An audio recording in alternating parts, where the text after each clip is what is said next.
If you manage commercial real estate in the Texas Gulf Coast, the corridor stretching across Houston, Galveston, and Brazoria, you operate in a uniquely hostile environment. This chart visualizes a harsh statistical reality. On roughly 4 out of every 5 days in this region, the ambient air carries enough moisture to support mold growth without a single pipe bursting or a single roof leaking. Because of this, it is easy to fall into a dangerous trap, assuming that if there is no visible, dripping water inside your building, the perimeter is secure. But modern commercial buildings are complex structures. They rely on multi-layered wall assemblies, dropped ceilings, and deep interstitial spaces. If humid air penetrates these exterior walls, it becomes trapped far from its original source. A commercial asset doesn't require a catastrophic flood or hurricane to sustain massive damage.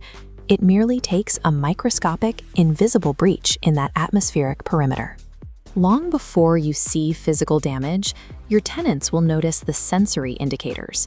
You might detect an unexplained musty odor when the lobby fans turn on, or feel a sudden spike in complaints about persistent fatigue, sneezing, and red eyes. When these invisible symptoms are ignored, moisture accumulates in the wall cavities. Soon, microbial growth begins to systematically digest the building's organic infrastructure, like dry wallpaper and wood subflooring, from the inside out.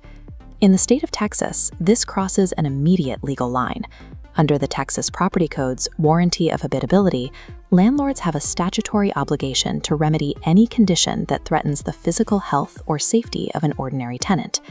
When an invisible biological threat is allowed to fester in the dark, it produces highly visible consequences: severe tenant lawsuits, early lease terminations, and rapidly declining property valuations. So, how exactly does exterior humidity bypass physical walls to create the perfect microenvironment for mold? It often starts with a mechanical failure point known to engineers and property managers as the oversized AC paradox. When a commercial air conditioning unit is too large for its space, it cools the room to the target temperature entirely too fast. Because the thermostat registers success, the compressor shuts off prematurely.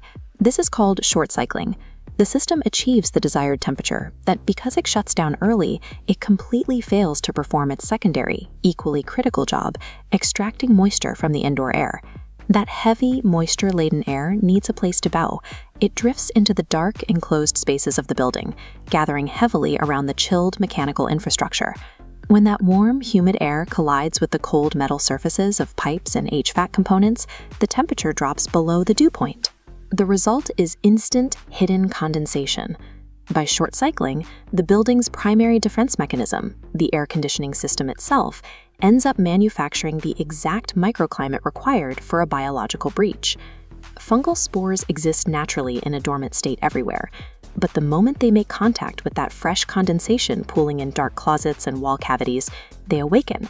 The spores enter their consumption phase, spreading outward as they digest whatever organic building materials they touch.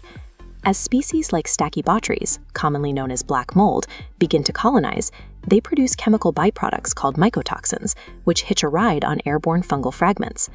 This schematic traces what happens next. The airborne spores and mycotoxins are sucked into the return vents. The central air system catches these particles and pumps them outward, pushing the contamination through the branching ductwork and into occupied rooms. At this point, the building's climate control units have been transformed into a distribution network, weaponizing the asset's own infrastructure against the tenants working inside. At this stage, you cannot simply send the maintenance team in with a bottle of bleach. Disturbing a dry, hidden colony will aerosolize millions of spores, instantly cross-contaminating the rest of the facility. In Texas, the response to this threat is highly regulated. The Texas Mold Assessment and Remediation Rules dictate that any mold project exceeding 25 contiguous square feet triggers strict state oversight.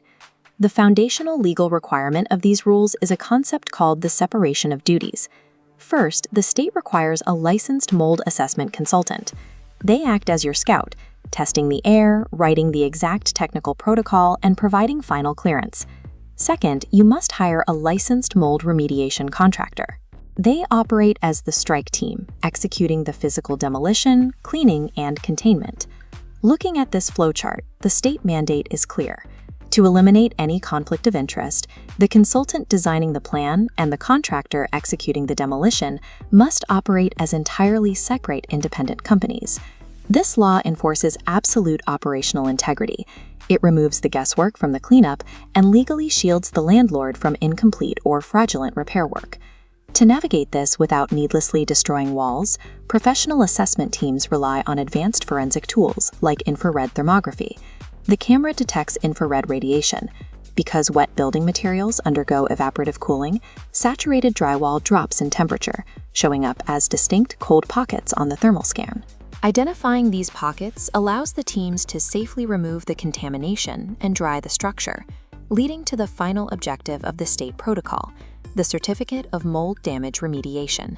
Signed by your independent consultant, this certificate serves as definitive legal proof that the property has been restored to state standards and is completely safe for human occupancy.